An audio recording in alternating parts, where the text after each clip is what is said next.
जो साबिक सफ़ीर जनाब शाहिद कियानी साहब, thank you for your time Kiyani साहब। कियानी साहब, ये जो रवायती धंधे होते थे, जिस तरह वो कहा करता था सीजर के भाई कौमों को हुब्बुल-वतनी के बुखार में मुब्तला कर दो तो वो रईस है जो अपने राइट्स हैं वो भी आपकी चौखट पे धर आते हैं, या अंग्रेज़ी में कहते हैं कि patriotism the last refuse of a scoundrel. मुझे लगता है कि ये बुनियादी ज़रबुल मिसल आज के बढ़ते हुए बुरान में बेमानी हो रही हैं and it has become counter productive और मोदी साहब मुश्किल में आ गए हैं। Do you buy this Kiyani साहब? जी, मैं पहले ये कहूँगा, देखें जंग की बात तो बाद में है।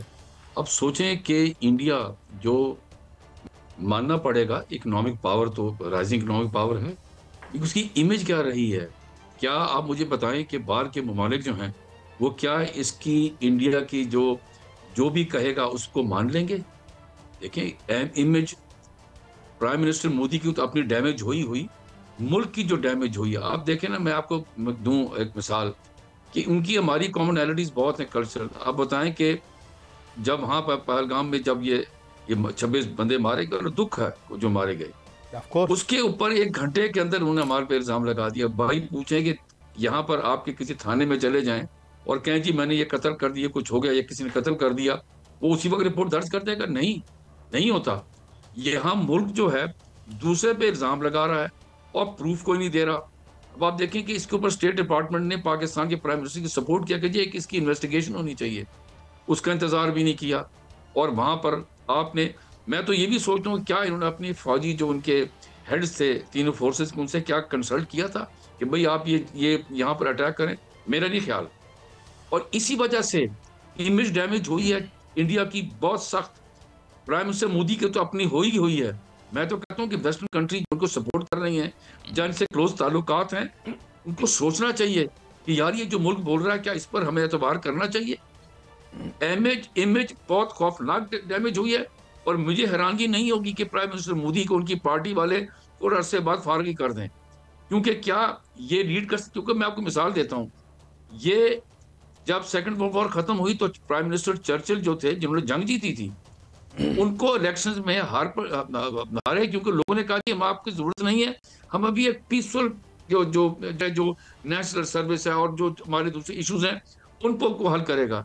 यहाँ पर मोदी साहब की बिल्कुल कियानी साहब, इसका फॉलो आउट तो होगा और मोदी की हुकूमत क्या, मोदी खुद भी गिरफ्तार होने जा रहे हैं ये लग रहा है, क्योंकि जो बड़ा स्कैंडल सामने आ रहा है राफेल का, उसमें पता चल रहा है कि मोदी जी ने 44,000 करोड़ रुपए की रिश्वत ली है और इस हवाले से वहाँ पर फ्रांस के अंदर भी तहकीकात हुई थी। यहाँ जो है गोदी मीडिया को चुप करा दिया गया पैसे वैसे दे के या उनको डरा धमका के, और यहाँ पर भारत के अंदर अभी जो है दोबारा इसकी जो गूंज सामने आ रही है और उस हवाले से भारत के अंदर बहुत गुस्सा पाया जा रहा है, लोग भी बाहर निकले हुए हैं और जो अपोजिशन है वो भी शोर मचा रही है, तो शायद मोदी गिरफ्तार हो जाए। आप क्या समझते हैं? देखिए जी, पहले तो आपने इतनी हाइप की और ले गए कि जी पाकिस्तान ने ये किया, सब कुछ किया है और हम उनका जवाब देंगे ये वो। उसके बाद जब आप इतनी हाइप ले जाते हैं तो फेस सेविंग क्या हुई आपकी? आपका ख्याल है कितनी गए गुजरे इंडियन की आबादी, जो पॉपुलेशन है जो उनको सपोर्ट करती थी, वो सवाल उठने शुरू हो गए कि भाई आपने हमें क्या दिखाया था, क्या बताया था और दिखा क्या दिया है? ये तो बड़ी सख्त किस्म की इनको अभी, मेरा नहीं ख्याल कि अभी जो प्राइम मिनिस्टर मोदी की तकरीर थी मैंने पूरी सुनी, समझ ही नहीं आई कि वो क्या क्या कहना चाहते हैं। कम से कम एडमिट कर रहे थे कि उनकी पॉलिसीज गलत थी और कहते अपने लोगों को कि जी मैं कोर्स करेक्शन करूंगा इसकी इन पॉलिसीज। बट कियानी साहब ये तो सुसाइडल होता। देखे ना, मोदी इलेक्शन हारा, मोदी मुबैना तौर पर डिप्रेशन में चला गया, वो एक डेमी गॉड समझते अपने आप को और वो समझते मेरा कल्ट जो है परमानेंट था, मगर उसने इलेक्शन मैनेज किया। इलेक्शन, ये मैं नहीं कह रहा, उनकी अपोजिशन का इल्ज़ाम था और उसके बाद बड़ी मुश्किल से डिप्रेशन से निकले। अब ये फिर उन्होंने ट्वीट कर दिया, ये आप देख रहे हैं, those who feel slightly dejected at हो। अच्छा, ये तो मान गए ना कि those who feel slightly dejected, तो इसमें तो कियानी साहब एडमिशन तो पहली लाइन में ही आ गया कि दे आर अ फेलियर। जी कियानी साहब,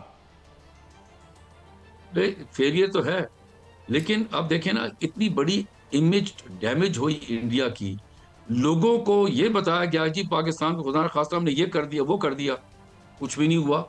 अब देखिए वो जो मीडिया के लोग जो टीवी के चैनल पे बैठे हुए हमें गालियां निकालते थे, ये करते थे, आज उनकी आवाजें बंद हुई हैं उनको समझ ही नहीं आ रही कि इसका रिपटल क्या दें।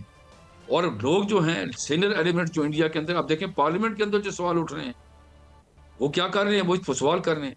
तो ये चीजें सारी की सारी, लेकिन क्यानी साहब एक जानब सदर इंडिया ट्रंप को, तो कह रहे हैं कि दोनों जो रहनुमा हैं उनको शाइये पर बुलाया जाएगा, साथ ये कह रहे हैं कि तिजारत शुरू की जाए। कैसे शुरू की जाए कि मोदी जो है वो कह रहे हैं कि मैं हमला करूंगा, वो दोबारा हमले की बात कर रहा है, S-400 के सामने जाके तस्वीरें खिंचवा रहा है और तारीखें दे रहा है कि वो हमला करूंगा पाकिस्तान पे। तो क्या भारत जो है ये सीज फायर के नाम पर धोखा दे रहा है, दोबारा हमला कर सकता है पाकिस्तान पे?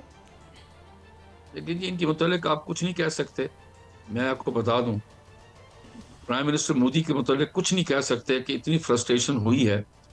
लेकिन मैं जो जो अभी तक समझ सका हूँ डिप्लोमेसी को, मेरे नहीं ख्याल कि अमेरिका, जिसके ऊपर मैं अभी आप बता दूं, इस वक्त अमेरिका की जो प्रेसिडेंट ट्रंप की जो तरजीहात हैं वो बता देता हूँ। एक तरजीहात है वो जो इजरायली प्राइम मिनिस्टर है वो काबू ही नहीं आ रहा, वो गाजा में क्या कर रहा है, is going against the advice of United state, बता रहा हूँ आपको मैं।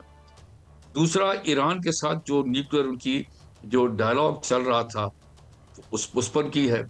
यूक्रेन की जंग जो है और रशिया उसको ख़त्म कराना। और फिर जो गल्फ कंट्री में आज वो मेरे ख्याल से कल सुबह यूएई जा रहे हैं, सऊदी अरेबिया और कतर में आपका तकरीबन ख़त्म हो गया उनका दौरा, इनके ऊपर वो अब्राहम अकॉर्ड को इलाज करना चाहते हैं। ये उनकी तरजीहात है। उनकी ये तरजीहात नहीं है कि जनाब मोदी साहब दोबारा से फिर उनका जिंदा हो गया और उन्हें दोबारा अटैक करना है। मैं समझता हूं कि ये नहीं होगा। लेकिन इस दौरान मैं आपको एक चीज बता दूं, पाकिस्तान को चाहिए, गवर्नमेंट ऑफ पाकिस्तान को मैंने कहा है कि हमें जो असल फोकस है उस पर हटना नहीं चाहिए। वो क्या है, इंडस बेसिन की जो इंडस वाटर ट्रीटी जो है उसको बरकरार रखने के लिए हमें चाहिए कि हम एक जो सफारती कोशिश है उसमें डिप्टी प्राइम मिनिस्टर को चाहिए, वो और लॉ मिनिस्टर हमारे ये वॉशिंगटन में जितनी जल्दी जा सकें जाएं, वर्ल्ड बैंक और अमेरिकन गवर्नमेंट के साथ बैठ के बात करें। लेकिन सर वर्ल्ड बैंक ने भी आज बयान दे दिया, बाकायदा वर्ल्ड बैंक के सदर ने आज कह दिया है कि जो इंडस वाटर ट्रीटी है वो भारत की जानिब से जो एक तरफा अमल किया गया था वो गलत है, वो नहीं हो सकता क्योंकि ये मुअत्तल नहीं हो सकता एक तरफा। तो फिर तो उस सतह पर भी भारत को जो है वो बिल्कुल एक शिकस्त हो गई। लेकिन इसके बावजूद भारत जो है वो कह रहा है कि हम इसको मुअत्तल ना सिर्फ कर रहे हैं बल्कि पानी रोकेंगे। तो फिर एक्ट ऑफ वार जब भारत करेगा तो फिर हमें भी एक्ट ऑफ वार करना पड़ेगा, फिर हम उसको मिसाइलों से रोकेंगे। देखें जी, मेरी बात सुने, मिसाइल की बात बाद में आएगी। मैं थोड़ा सा एक मैं बताऊं तमुल मिजाजी, मैंने फिर कहा कि प्रैक्टिकल ये जो उनकी स्टेटमेंट इज अपनी तरफ है, लेकिन हमें प्रैक्टिकल बात देखें। जो इंडस वाटर ट्रीटी है उसकी अपनी जो एग्रीमेंट, उसके अंदर बहुत सारी चीजें हैं जो इंडस कमीशन जो कमिश्नर्स हैं ना दोनों तरफ इंडिया पाकिस्तान में, वो रेगुलर अपनी मीटिंग्स भी करते हैं, बात भी करते हैं और इंफॉर्मेशन भी शेयर करते हैं दरियाओं की। अब इसमें वो मसला मसाइल क्रिएट करेंगे। हमें इनकी जो सिर्फ प्रेसिडेंट ऑफ वर्ल्ड बैंक की जो स्टेटमेंट है उस पर हमें वो नहीं होना चाहिए कि जी ठीक है। हमें चाहिए कि हम एक्टिवली फॉलो करें ये और जाएं, उनसे बैठे, उनको बताएं, ताकि ये बाद में ये मसला ना खड़ा हो। इंडिया जो है फर्ज करे अटैक नहीं करता, खुदा ना खास्ता करे, ये शरारत जरूर करे कि उन्होंने आपको कह दिया। अच्छा, कियानी साहब मैं एक बिल्कुल डिफरेंट एंगल से देखें, आप एज अ सफीर आप बड़े स्टेट्समैन से मिलते रहे हैं, you been rubbing shoulder with all these people.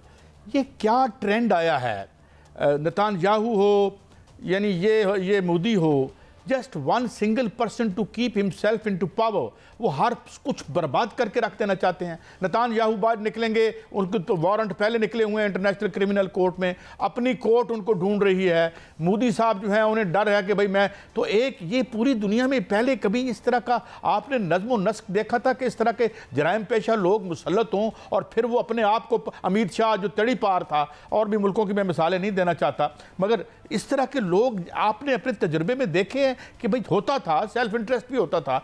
मतलब don't you think it has been carried too far and it has endangered this planet? बिल्कुल ठीक है, आपने सही कहा है। और वो लेते क्या हैं, इम्यूनिटी लेते हैं। अभी देखें ना, मोदी के प्राइम मिनिस्टर मोदी के खिलाफ तो न्यूयॉर्क कोर्ट्स में था, आपको पता है, जो एट्रोसिटीज कमिट की थी, लेकिन इन्होंने वहां से इम्यूनिटी ले ली कि ये प्राइम मिनिस्टर हैं, तो क्योंकि इनके ऊपर डर था कि न्यूयॉर्क जाएंगे तो कैद हो जाएंगे। ये चीजें हैं। नेतन्याहू की एक सीट की मेजॉरिटी है, ये जो जंग लगी हुई है उसकी वजह से उस पर वो अभी फिलहाल उसकी जान छूटी भी है, कई मिनिस्टर्स उनके रिजाइन कर चुके हैं इनके इस पर। ये चीजें हैं और वो फायदा उठाते हैं, हालात का फायदा उठाते हैं। यहाँ ये मोदी साहब फायदा उठा रहे हैं। ये दोनों जो लीडर हैं वो इसी चीज पर लगे हुए हैं कि जी किसी तरह से। लेकिन ये मैं बता दूं आपको, ये जो ड्रामे हैं ये ज्यादा देर नहीं चलते। ये क्योंकि अगर आप एक दफा स्लिप कर गए हैं ना लोगों की स्टीम में या पार्टी के स्टीम में, फिर आपको जाना पड़ता है। और मैं आपको बताऊं, बेइज्जत की यही होती है कि इससे पहले कि आपको निकाल दिया जाए, आप स्टेप डाउन करें और दूसरे को इजाजत दें कि वो एक नई पॉलिसी भी लेकर आए, एक रियलिस्टिक पॉलिसी लेकर आए। क्योंकि देखिए मैं बताऊं, ये जो कहते हैं ना कि ये जो कहते हैं टिरनी ऑफ ज्योग्राफी, कि जो आपके बॉर्डर्स मिले हुए हैं जो मुल्कों के साथ, उनके साथ आपको पीसफुल कोएग्जिस्टेंस करनी है। मैं आपको बता दूं, मैं रहा हूं बांग्लादेश में भी, इंडिया के किसी अपने ममालिक के साथ, जो नेबरिंग कंट्रीज के साथ जो आपके जो ताल्लुकात हैं वो पीसफुल नहीं है। किसी न के साथ का मसला मसाइल खड़ा हुआ है। कियानी साहब, आपका बहुत शुक्रिया, आपने हमें एनलाइटन किया।